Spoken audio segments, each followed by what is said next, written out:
નમસ્કાર વિદ્યાર્થી મિત્રો, વેલકમ વેલકમ વેલકમ. વિદ્યાકુલની અંદર દરેક વિદ્યાર્થી મિત્રોનું સ્વાગત છે. સાથે સાથે દાદાની ઇંગ્લિશની દુનિયામાં પણ સ્વાગત છે. આજે વિદ્યાર્થી મિત્રો તમારા સમક્ષ લઈને પ્રસ્તુત થઈ ગયા છીએ ડિસેમ્બર મહિનાની એકમ કસોટી. આ વિદ્યાર્થી મિત્રો દિવાળી પછીની પહેલી એકમ કસોટી ડિસેમ્બર મહિનાની જે આવનારી 26 તારીખના રોજ લેવાવાની છે. તો આ એકમ કસોટીની અંદર પેપર કેવું હશે, કેવું હશે નહીં, પેપર શું હશે એ પેપર તમારી સામે લઈને અહીંયા હાજર થઈ ગયા છે. તો વધારે સમય ન બગાડતા સૌથી પહેલા આપણે ડિસ્કશન કરી લઈએ કે આ એકમ કસોટી જે છે એની અંદર સિલેબસ છે એ કેટલો રહેશે. તો તમને પહેલા જાણ કરી દઉં, યુનિટ નંબર 5 એનું રીડ નંબર 1 અને read number 2, unit 6, unit number 7 અને યુનિટ નંબર 8 એનું રીડ નંબર 1 ફોર યુથ સુધી છે. સાથે સાથે સપ્લિમેન્ટરી રીડિંગ છે 13, 14, 15, 16 અને 17. સાથે ગ્રામરની અંદર એડિટિંગ અને રાઇટિંગ સેક્શનની અંદર ઇન્ફોર્મેશન ટ્રાન્સફર. આ સિલેબસ છે એકમ કસોટીની અંદર છે. તો આપણે સ્ટાર્ટ કરીએ કે આ એકમ કસોટીની અંદર પેપર કેવું હશે. છતાં બીજું કહી દઉં કે બધી જગ્યાએ સિલેબસ છે એ અલગ અલગ રીતે ચાલેલો હોય છે. તો એકમ કસોટીની અંદર શિક્ષકો પોતાની સૂઝબૂઝ અને સમજના આધારે થોડો ઘણો ચેન્જીસ છે એ કરી શકે. બીજું 25 માર્કનું આપણે પેપર કાઢવાનું હોવાથી એની અંદર બધું જ 25 માર્કની અંદર આવરી લેવું થોડું અઘરું છે. એટલે કદાચ કોઈક મે બી ફંક્શન નાખ્યા હશે, કોઈ કે નહીં નાખ્યા હોય, વ્યવહારિક રીતે પેપર છે મૂક્યું છે. આપણે 1 બાય 1 સ્ટાર્ટ કરી અને સમજવાની શરૂઆત કરી. એની અંદર મેં સૌથી પહેલા આપણને પહેલો ક્વેશ્ચન છે તમને આપેલો છે, જે મેં ટ્રુ ફોલ્સ નો લીધો છે સેક્શન એ પ્રમાણે. તો એની અંદર first, ants never work in team. તો એવું કહે છે કે એ કીડીઓ છે કોઈ દિવસ કામ વર્ક ટીમમાં કરતી નથી. તો સેન્ટેન્સ ખોટું છે એટલે ફોલ્સ આવશે. The enemies of the master are their worker. કે enemies of the master, master માટે એના દુશ્મનો જે છે એ વર્કર છે. આમ જોવા જાવ તો સેન્ટેન્સ તમને સાચું સાચું લાગશે, પણ આ ખોટું છે. એનું કારણ છે અહીંયા વર્કર છે એની જગ્યાએ અહીંયા માસ્ટર છે ત્યાં વર્કર આવશે અને વર્કર છે ત્યાં માસ્ટર આવશે. માલિક છે એ વર્કર માટે દુશ્મનો હતા, નહીં કે વર્કર છે માલિક માટે દુશ્મનો, એટલે ફોલ્સ આવશે. એટલું યાદ રાખવાનું છે, માસ્ટર છે એ દુશ્મન છે કોના માટે? વર્કર માટે. થર્ડ નંબર છે, an old and holy fakir had put a spell on the paw. એક વૃદ્ધ અને પવિત્ર ફકીર હતો, એણે આ પંજો જે છે વાંદરાનો એના ઉપર સ્પેલ એટલે જાદુઈ મંત્ર ફૂક્યો હતો. હા, ફૂક્યો હતો, એટલે આપણે એનો આન્સર આવશે ટ્રુ. પછી આગળ વધી નંબર 4. તો કીધું છે fear is a bar to freedom. Freedom અને સ્વતંત્રતાની વાત કરી છે. વિદ્યાર્થી મિત્રો મોસ્ટ આઈએમપી બોર્ડ માટે પણ ટ્રુ ફોલ્સ આ છે. યાદ રાખજો, એમ પૂછે fear is a bar to freedom એટલે આપણે હસતા મોઢેને ટ્રુ છે જવાબ આપી દેવાનો છે. પછી સેકન્ડ ક્વેશ્ચન મેં તમારી સામે લીધો છે 2 માર્ક્સની અંદર, નિયરેસ્ટ મિનિંગ. એની અંદર ફર્સ્ટ સેન્ટેન્સ એની અંદર ફર્સ્ટ વર્ડ આપ્યો છે લેંગ્વેજલી. લેંગ્વેજલી નો મતલબ થાય છે એકદમ સ્લોલી, ધીમે ધીમે. સેકન્ડ છે એન્ટિસિપેશન. એન્ટિસિપેશન એટલે એક પ્રકારની એક્સપેક્ટેશન, અપેક્ષા, આશા. આ એક્સપેક્ટેશનની જગ્યાએ જો તમને બીજો ઓપ્શન આપ્યો હોય હોપ, તો એ પણ તમે જવાબ લખી શકો છો. એક્સપેક્ટેશન એટલે કે એન્ટિસિપેશન, આશા, અપેક્ષા. સેક્શન એ ની અંદર એટલું લીધું છે. સેક્શન બી ની અંદર તમને કહી દઉં, સેક્શન એમાં હજુ પણ કોઈને ફંક્શન લેવા હોય WH ક્વેશ્ચન પણ લઈ શકે છે. સેક્શન બી ની અંદર મેં એક્સ્ટ્રેક ઉપરથી ક્વેશ્ચન આન્સર લીધા છે, જે આપણને યુનિટ કીધા છે યુનિટ નંબર 5, 6, 7 અને 8. એમાંથી 6 માર્ક્સના ક્વેશ્ચન આન્સર લીધા છે. પહેલો મેં એન્ડ્સ વાળી જે સ્ટોરી છે એમાંથી લીધું છે. પહેલો ક્વેશ્ચન એવું કહે છે કે how do the red ants get slave. Red ants છે એને સ્લેવ ગુલામ જોતા હોય તો એને ક્યાંથી મળે છે? ક્યાંથી મળે? તો આપણે જાણીએ છીએ કે શું કરે, એટેક કરે છે બ્લેક એન્ડના નેસ્ટમાં. નેસ્ટ એટલે માળો થાય, પણ એ ઘર. બ્લેક એન્ડના માળા ઉપર એટેક કરે છે અને એબડક એટલે ઉપાડી લાવે, આપણી ભાષામાં કિડનેપ કરી લાવે છે એના એક્સ. એટલે પછી એમાંથી એક્સ છે એ જન્મ લે, જીવતા થાય અને પછી એને ગુલામ તરીકે રાખે. ક્વેશ્ચન નંબર 8 ની વાત કરી તો what are the slave taught. આ જે સ્લેવ ગુલામ તરીકે બ્લેક એન્ડ્સને લઈ આવે ને શું શીખવાડવામાં આવે? તમે એટલું લખો અહીંયા સુધી તો પણ તમારો આન્સર ચાલે છે કે રાઇટ ફ્રોમ ધ બર્થ, એના જન્મથી જ the slave black ants are taught to obey. એને એવું શીખવાડે ગમે તમને જેમ કહે ને એમ આદર કરવાનો, બીજું કાંઈ નહીં કરવાનું. તમને જે કાંઈ ચીંધવામાં આવે એ કરવાનું. એ પણ લખી શકો, આ પણ લખી શકો. They are compare to drudgery. Drudgery એટલે મજૂરી થાય, એને મજૂરી કરતા શું કરે છે? શીખવાડે છે. સેકન્ડ પછી આગળ પેરેગ્રાફ જોઈએ તો એની અંદર લીધું moment you want to somebody, એટલે આ યુનિટ નંબર 8 યુથમાંથી મેં લીધેલો છે. એમાં એવું કીધું છે કે when are we no longer free, આપણે ક્યારે લાંબા ગાળેથી આપણે ક્યારે ફ્રી રહી શકતા નથી. એટલા માટે નથી રહી શકતા કારણ કે વી વોન્ટ ટુ સમબડી, આપણે એવું ઈચ્છીએ છીએ કે આપણે કોઈકના જેવું બનીએ. જ્યારે આપણે કોઈ પણ વ્યક્તિ જેવું બનવાની ઈચ્છા રાખીએ ત્યારે કોઈ દિવસ આપણે સ્વતંત્ર થતા નથી. વિચ પર્સન ઇઝ ફ્રી, તો કયો વ્યક્તિ એવો હોય એ યુથની જે આખી સ્ટોરી છે એના રિલેટેડ એવું કહે કે કયા વ્યક્તિને ફ્રી સ્વતંત્ર છે એવું કહી શકાય? તો a person whose heart is not follow by desire, એવો વ્યક્તિ કે જેના હાર્ટની અંદર કોઈ પણ પ્રકારના ડિઝાયરને ફોલો કરવાનું, એટલે કોઈ પણ પ્રકારની ઈચ્છા ફોલો કરતો નથી, એવો જ વ્યક્તિ છે ફ્રી હોય. જેના જીવનમાં કોઈ જાતની અપેક્ષા ન હોય, કોઈ જાતની અપેક્ષા રાખતો નથી, કોઈકની જેવું બનવાની અપેક્ષા નથી રાખતો, એ વ્યક્તિ ફ્રી હોય. એની પછી મેં એક પેરેગ્રાફ લીધો છે યુનિટ નંબર 7, એની અંદર રીડ ટુ સોજર્નર ટ્રુથમાંથી. એમાંથી ક્વેશ્ચન એવો પૂછે કે why was Sojourner Truth brutally punish at the Neelys, John નીલીએ એને 9 વર્ષની ઉંમરે ખરીદી હતી. પછી આપણે એવું કીધું કે સોજર્નર ટ્રુથને આ નીલીઝ લોકો છે વારંવાર શું કામ મારતા હતા? તો આપણે પાઠ ભણ્યા એની અંદર કીધું કે 9 વર્ષની ઉંમરે એને ઓક્શન કરવામાં આવી હતી અને નીલીઝ લોકો એને મારતા હતા કારણ કે લિટલ ઓફ ડચ જરગાવ, એની જે ભાષા હતી સોજર્નર ટ્રુથની, એ લોકો સમજતા નહોતા, કન્વર્સેશનનો અભાવ થતો હતો, એના કારણે સોજર્નર ટ્રુથ છે એને વારંવાર સજા થતી. એટલે એવું કહેવાય કે Sojourner Truth could speak only Dutch language, એને ખાલી ડચ લેંગ્વેજ જ આવડતી હતી અને નીલી છે અન્ડરસ્ટુડ થતા હતા, બહુ ઓછી ભાષા સમજતા હતા. સો તમે કદાચ જો આ પેલું સેન્ટેન્સ ન લખો તો વાંધો નથી, હાલશે.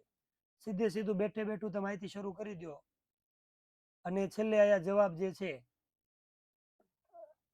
નો રીઝન સુધી લખી નાખો તો એ વાંધો નથી, અહીંયા સુધી પનિશ સુધી લખો તો પણ ચાલશે નહીં, દોડશે, કોઈ વાંધો નથી.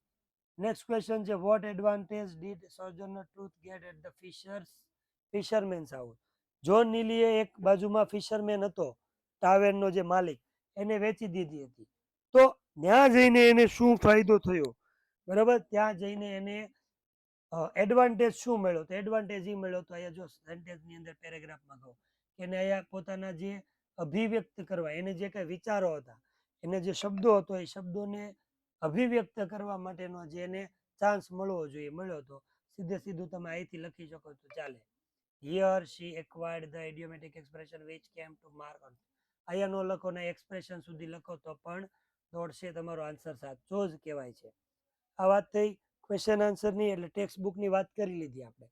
નેક્સ્ટ વાત કરીએ આપણે એડિટિંગ. ગ્રામરનો એક જ ટોપિક માત્ર તમને પૂછાયેલો છે એડિટિંગ, જેના તમને આન્સર છે એ બ્રેકેટની અંદર આપેલા છે, એમાંથી તમારે સિલેક્ટ કરવાનું છે. આ કીધું છે મેની ટાઈમ પીપલ, કે ઘણી વખત લોકો છે એવું બિલીવ કરતા, ઘણી ટાઈમ કીધું છે એટલે મોસ્ટ ઓફ પાસ્ટની વાત કરી હોય, બરાબર, મોસ્ટ ઓફ પાસ્ટની વાત કરી. પણ અહીંયા આખો પેરેગ્રાફ જો અહીંયા કોઈ જગ્યાએ પાસ્ટની વાત નથી કરી, નોર્મલ સેન્ટેન્સ છે, સનાતન વાક્ય કીધું કે મોટે ભાગે લોકો, તો મોટે ભાગે વર્તમાન કાળ જ કહેવાય.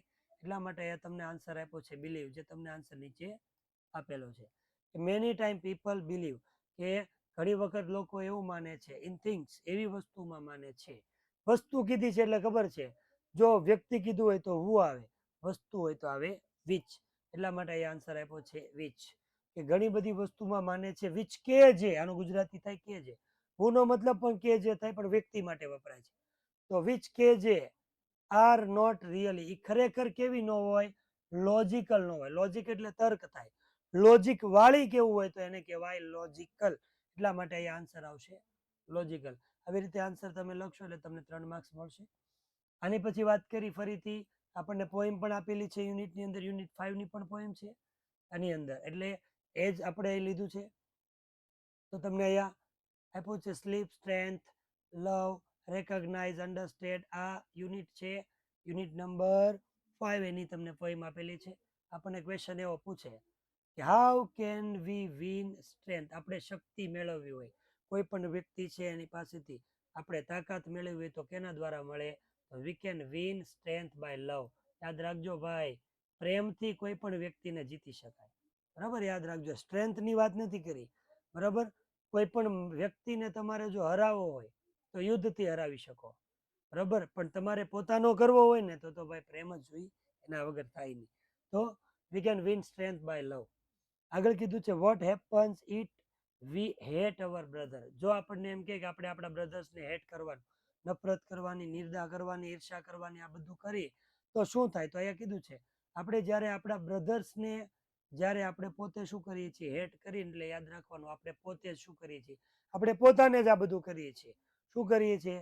તો વેન અથવા તો if we hate our brother, જો આપણે આપણા ભાઈઓને હેટ કરશું તો એવું થશે we are likely to dispose, betray and condemn. બરાબર, ડિસ્પોઝ કરવું એટલે અવગણના કરવી, બિટ્રે કરવું એટલે દગો દેવો, અને કન્ડેમ એટલે ટીકા ટિપ્પણી કરવી. તમે જો પાછળથી બીજા કોઈકની વાત કરશો તો આગળ જતા તમને એનું ભોગવવું પડશે. બરાબર, કોઈ પણ વ્યક્તિની સાથે તમે દગો કરો છો, આગળ જતા તમારી સાથે દગો થશે ને થશે, એવું પોઈમની અંદર કહેવા માંગે. લાસ્ટ પોઈમનો ક્વેશ્ચન છે what is the similarity in the eyes of the people of the world. દુનિયાની અંદર રહેલા દરેક વ્યક્તિ છે એની આઈઝની અંદર સિમિલારિટી એટલે શું સમાનતા જોવા મળે? તો બધી સમાનતા ભાઈ સેમ જ હોય. તમારે જેવું આખું હોય, અહીંયા ભાઈચારાની વાત કરી હતી પોઈમમાં, આપણે બધા ભાઈઓ છીએ, ભારત, પાકિસ્તાન, ઇંગ્લેન્ડ, ઓસ્ટ્રેલિયા જે હોય બધાને આંખો હરકી જ હોય, બધાને બે જ આંખ હોય. તમે સુવો આંખથી, એ તો લોકો આંખથી જ સુવે. તમે રડો તો આંખમાંથી આંસુ આવે, એ લોકોને પણ એમ જ હોય. તો આ સિમિલારિટી અમુક દેખાડી છે. તો એવું કીધું કે all people all over the world, દુનિયાની અંદર રહેલા દરેક વ્યક્તિની આઈઝ છે એ એક જ છે, જે આંખથી, એ આંખ એને વેકઅપ એટલે જગાડે છે, અને સ્લીપ એટલે સુવાડે છે. જે આંખ ખોલીને તમે જાગો છો તો બધા દેશમાં એવું જ થાય છે, અને જે આંખ બંધ કરીને તમે સુવો છો તો દેશમાં ભાઈચારાની વાત કરી, બધા એક જ છે. પછી વાત કરી આગળ તો લેપિંગની વાત કરી. તો લેપિંગની અંદર જે ચેપ્ટર તમને આપ્યા છે 13 થી લઈને 16 સુધી, એમાંનો એક પેરેગ્રાફ અહીંયા લીધો છે. એની અંદર ટોબર વાળી સ્ટોરી છે તમને આપેલી છે, અહીંયા જોઈએ કે what was the Tobor's duty at the door. Door પરની ટોબોરની શું ડ્યુટી હતી? એને કોઈ જ વસ્તુ કરવાની નહોતી. Tobor had to count the worker at the door. એના ડોર ઉપર જે કાંઈ વર્કર આવે એને કાઉન્ટ કરી લેવાના, એટલે કે ગણી લેવાના, આ એની ડ્યુટી હતી. સેકન્ડ ક્વેશ્ચન એવું કે why did the Tobor stop female name entering. કે જે ફિમેલ જે એન્ટરિંગ થતી હતી એને ટોબોર જે છે એને શા માટે રોકી? તો કીધું છે the Tobor stop a female name entering because શું? તો કારણ આપ્યું છે because she was crying her baby and wanted to take him inside which forbidden. કે એની સાથે શી વોઝ ક્રાઇંગ એના માટે રડતી હતી કે એ પણ એવી ઈચ્છતી હતી કે એના બેબીને પણ શું કરી શકાય? અંદર સાથે લઈ જઈ શકાય. લાસ્ટ ક્વેશ્ચન એની અંદર કે what did the female name argue. આ ફિમેલ નેમે છે ને શું આર્ગ્યુ કર્યું? એને આર્ગ્યુમેન્ટ શું કર્યું? ઓલો અંદર નહોતો પ્રવેશ કરવા દીધો તો શું આર્ગ્યુ કર્યું? તો female name argue the he wouldn't be any trouble. બરાબર, એને કહ્યું કે ભાઈ કોઈ ટ્રબલમાં નથી. She could still work hard. હજી પણ મહેનત કરે છે, એને કોઈ મુશ્કેલી નથી, એ એની રીતે મહેનત કરે છે. તો આ તમને આન્સર બેઠે બેઠા તમને આ પેરેગ્રાફની અંદર મળી જાય, એમાં કોઈ ઉતાવળ કરવાની જરૂર નથી. યાદ રાખજો, આ જ પૂછાશે, કોઈ ચિંતા કરવાની જરૂર નથી. અને આ પેપરનો લાસ્ટ ક્વેશ્ચન સેક્શન સી, જેની અંદર આપણને આ વખતે ઇન્ફોર્મેશન ટ્રાન્સફર આપેલું છે. તો ઇન્ફોર્મેશન ટ્રાન્સફર, અહીંયા ઇન્ફોર્મેશન આપેલી છે, બરાબર. અહીંયા તમને નેમ આપેલા છે, અહીંયા લોકેશન આપેલા છે, અને રિઝર્વ ફોર આપ્યું છે, બરાબર. શેના માટે? આપણે કહીએ ને એક પ્રકારનું વાઇલ્ડ લાઈફ સેન્ચુરી, જેને આપણે અભયારણ્ય કહીએ. તો અહીંયા નામ આપ્યા છે, જો અહીં શું આપ્યું છે? અચના કુમાર. શું કીધું? અચાનક કુમાર. પછી કીધું છે Corbett national park, Gir forest, Kaziranga. ક્યાં આવ્યું છે? બિલાસપુર મધ્યપ્રદેશમાં. આ ક્યાં આવ્યું? નૈનીતાલ ઉત્તરાંચલમાં, જુનાગઢના ગુજરાતમાં, અને જોરહાટના આસામમાં. શેના માટેનું આ અભયારણ્ય છે? તો ટાઈગર, બિયર, ચિત્તલ, સાંભાર ને બિસન, આવા પ્રાણીઓના નામ. ટાઈગર છે, લેપર્ડ છે, એલિફન્ટ. તો ડિસ્ક્રાઇબ કરવાનું, બીજું કાંઈ ન હોય, ખાલી કે આ અભયારણ્ય છે, મધ્યપ્રદેશમાં આવેલું છે, એની અંદર કોણ કોણ? તો કે ટાઈગર ને એવું. આ તમારે કઈ જાતે કરવાની જરૂર નથી, તમને સરસ મજાનું અહીંયા તમને ડિસ્ક્રાઇબ કરીને આપેલું છે. તમારે કોઈ જાતની મહેનત કરવાની જરૂર નથી. વિદ્યાર્થી મિત્રો, આ એક્ઝામની અંદર તમારે આ જ પેપર હશે, બરાબર. તો આની તૈયારી કરી અને સારા માર્ક્સ મેળવો, એના માટે તમને ઓલ ધ બેસ્ટ. બીજું કોઈ પણ પ્રકારની તૈયારી કરવી હોય તમારે કોઈ મટીરિયલ જોતું હોય, ક્વેશ્ચન આન્સર જોતા હોય, મોટા ક્વેશ્ચન જોતા હોય, MCQ જોતા હોય, કોઈ પણ પ્રકારનું મટીરિયલ જોતું હોય, અથવા તો તમે જે તૈયારી કરી છે એનું મૂલ્યાંકન કરવું હોય તો તમારા માટે બેસ્ટ એપ્લિકેશન છે જેનું નામ છે યુથ પેપર જનરેશન. તો યુથ એજ્યુકેશન જે એપ્લિકેશન છે જનરેશનની, એની અંદર તમે જઈને લર્ન વિભાગ છે એની અંદર આ લર્ન વિભાગમાં જઈને કોઈ પણ પ્રકારના સબ્જેક્ટનું મટીરિયલ જોતું હોય, ફર્સ્ટ સ્ટાન્ડર્ડથી લઈને 12th સુધીનું બધું તમને અહીંયા અવેલેબલ છે. સાથે સાથે તમે MCQની પ્રેક્ટિસ પણ કરી શકો છો, તમારી પ્રેક્ટિસ વધારી શકો છો. તો બસ વિદ્યાર્થી મિત્રો, આજ માટે એટલું રાખી, દાદાને આજે રજા આપો. એક્ઝામની અંદર આ એકમ કસોટીની અંદર તમારા સારા માર્ક્સ આવે એ બદલ તમારે બધાને all the best. Thank you. Tata, bye bye, Radhe Radhe.